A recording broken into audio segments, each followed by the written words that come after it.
Here with the commissioner of the SEC, Greg Sankey. He, of course, was the point person on making the decision to ultimately cancel this SEC tournament. Thank you very much for being with us. Tell me and you tell me when this began for you, this process of considering canceling, what the last 72 to 48 hours have been like. We started championships, indoor track 2-3 weeks ago, and so this notion of cancellation has always been out there for our staff. But the last 36, 48 hours, we've seen movement. And in fact, I walked into a meeting yesterday morning with ADs thinking about refunding tickets if people weren't comfortable being at our tournament. We stopped, and then news out of the congressional hearings with different information than what we had been reviewing, certainly with local officials who've been great here in Nashville.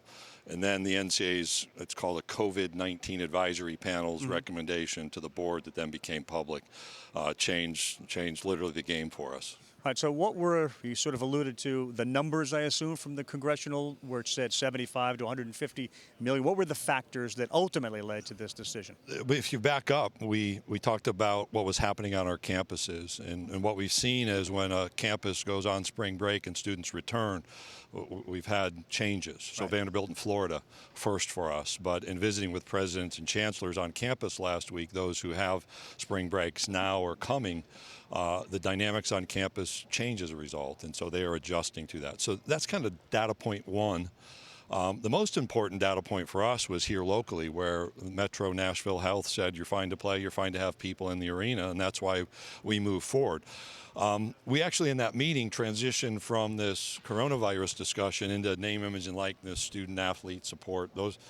And literally information started to come from Congress, the World Health Organization, declaration of a pandemic, and you could just see our athletics director's moods change. Yeah. Then fast forward into the afternoon with some indications of changes with the NCAA and really communication about what the medical leaders on that advisory panel were communicating.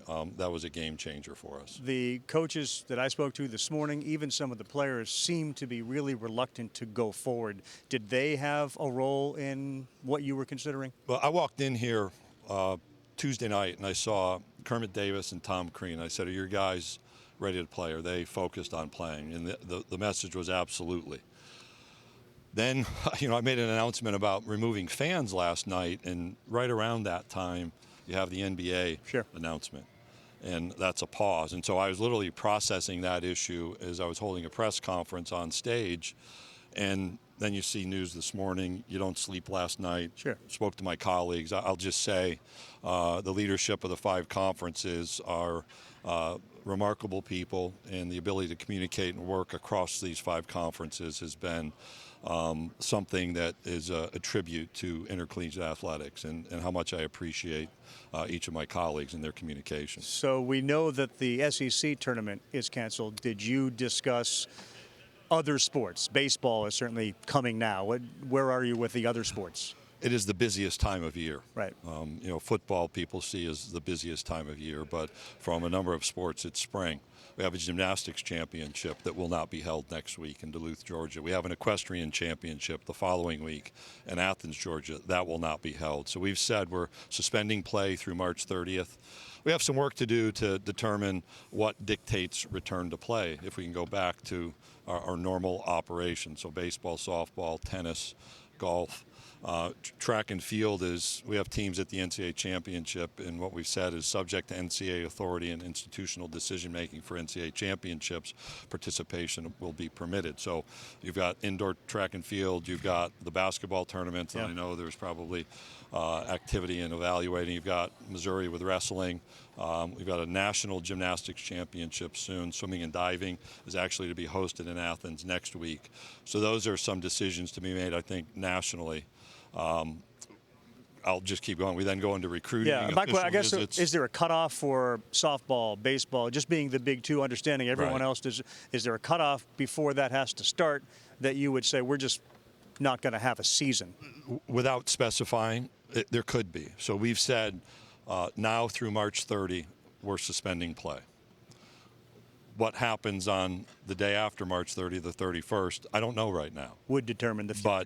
But we've just seen the dynamics over the last 48, 72 hours change around us, around this country.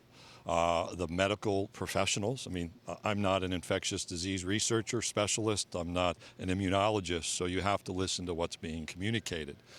And we have a responsibility because we have a public health issue that has arisen to see if we can stop this spread. And our campuses are part of that, our people are part of that. And so that's why we said March 30th. We've got some work to do between now and then to figure out what happens the day after. And I don't have that answer right now. What can you tell us about any insight as to the NCAA tournament that you might have in your conversations? Yeah, I don't know. We obviously saw a change yesterday.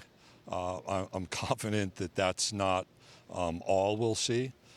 You know, I had messages. I'm walking into an athletics director's meeting, and I had a message from a tennis coach. Why are we playing? Some student athletes in the sport of tennis said, you know, I'm really not comfortable getting on a bus and going someplace. And I think that was going to continue. In fact, I've now been able to talk to all of our basketball coaches. I tried to get over here because I thought it important to the extent I could see Alabama and Tennessee's team in person. That's my responsibility, but they had left before I was able to come free. So I've spoken to both of those coaches to express my regret and disappointment and sadness. You know, there's a lot there. Sure. Who was involved in the ultimate decision? Is it Greg Sankey? Is it university presidents? Who's involved in the ultimate decision? It is Greg Sankey making a recommendation to our athletics directors in communication and then advancing to our presidents and chancellors. And you can imagine difficult, pointed conversations.